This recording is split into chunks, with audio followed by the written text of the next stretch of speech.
James Allen, 13. srpnja. U smirenosti leži najveća snaga. Smirenost je siguran znak snažnoga, dobro istreniranog i strpljivo discipliniranog uma. Smiren čovjek zna što radi. U to budi siguran.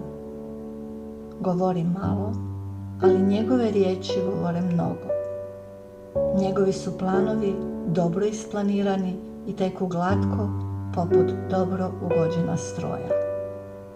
On vidi dugački put pred sobom, ide ravno prema cilju. Proučio je biblijsko mirenje sa suparnikom dok smo još na putu s njim, pa svog neprijatelja, teškoću, pretvara u prijatelja i okreće u svoju korist. Predviđa sve opasnosti poput mudra generala. Uistinu, ovo je čovjek koji se unaprijed priprema. U svojim meditacijama, u vijeću svog razbora, vijećao je s uzrocima i uzeo u obzir sve nepredviđene mogućnosti. Ništa ga ne može uhvatiti nespremnog. Nikad se ne žuri, štiti ga vlastita postojanost i siguran je u sebe.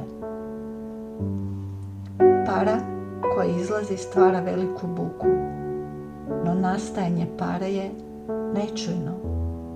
Energija je prvi stup hrama blagostanja.